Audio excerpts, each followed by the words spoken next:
Hi,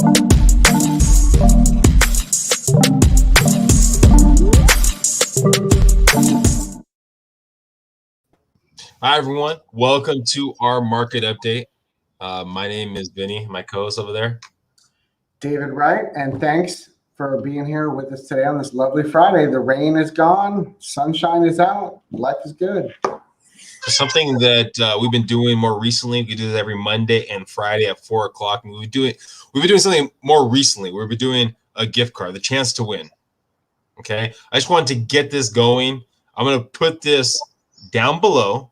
Okay, throw the question up, take the question off, then get into the numbers, throw the question back up later on. All right, so the quick question: who did the Padres trade to the Chicago White Sox in 2016 for Fernando Tatis Jr.?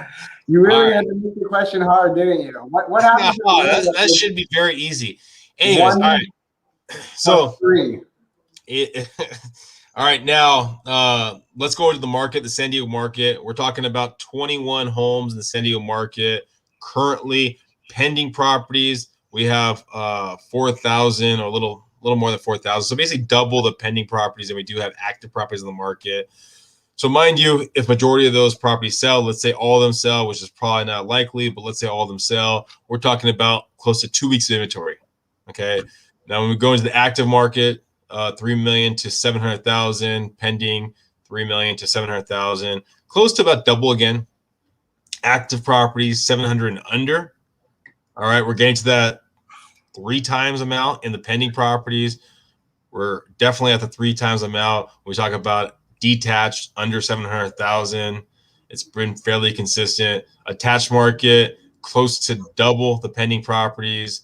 And then when you're talking about the detached market, close to double. One thing you'll probably notice is that attached market has definitely changed over the last couple of months. Everything else here has been fairly consistent with the ratio of active properties to pending properties, but the attached market has slowly changed and kind of jumped on board with everything else.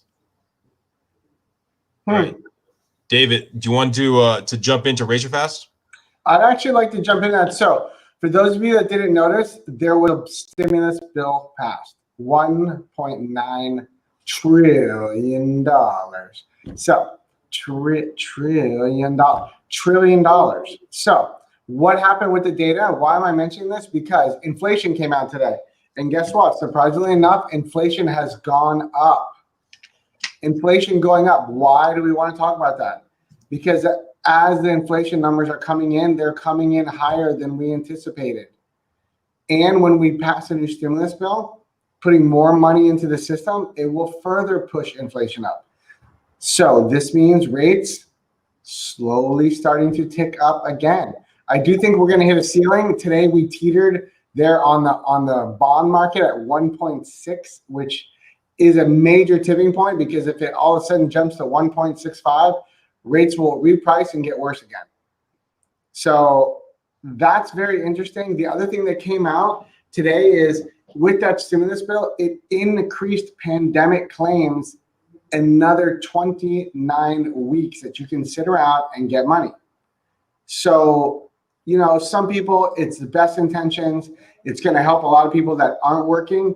But right now, the data is showing that a lot of people that aren't working anymore are getting paid more money by all these pandemic claims and unemployment than they made while they were working.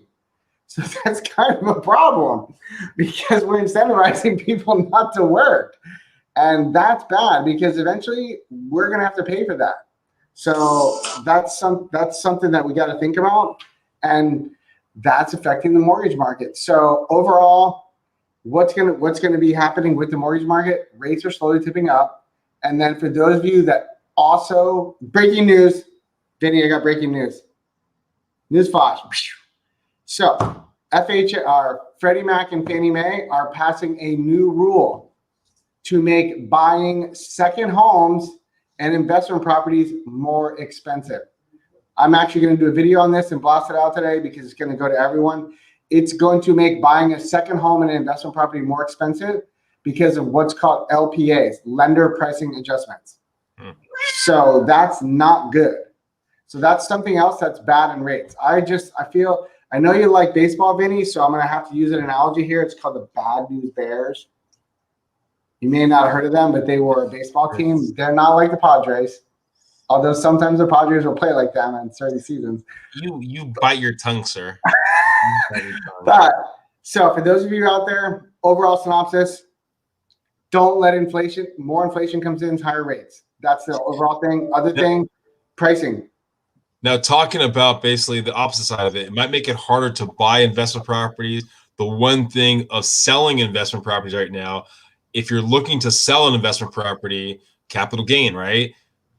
I might have an avenue for you that's not a 1031 where you have to transfer it over to another property. You can transfer it over into a trust account. If you have any questions about that, reach out to me, 858-345-7829. Another thing we've been doing is we've been going over micro markets, kind of walking through to kind of give you an understanding how the whole market compared to a hypermarket. So we went over Oceanside. Okay. I love Oceanside. Okay, so Oceanside, we have 95 current active properties, okay, in Oceanside. 236 pending properties, okay? Now, when we talk about new properties hitting the market since January 1st till the end of February, 400.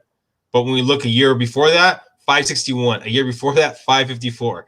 So quite a drop. Now, how does that change compared to sold properties? 315. 315, 291. Not a lot of changes to what to the sold properties compared to what properties were going on the market. So yes, it seems like every micro market that we're looking at, the changes aren't they're still pretty much comparable to everything across the board. Now I'm going to put the question up here one more time. Who did the Padres trade to the Chicago White Sox in 2016 for Fernando Tatis Jr.?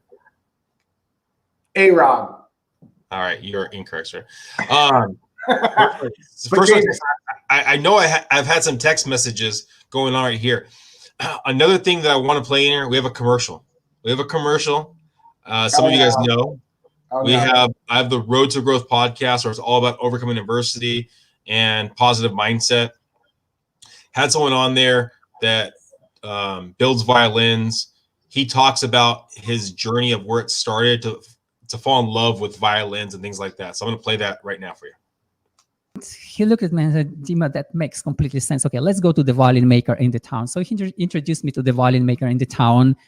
And this was like, oh, wow, it's a magical world, completely new world. It's just opened up before my eyes. All these beautiful musical instruments all over the place, smell of wooden shavings, drawings, and varnish, glue, tools.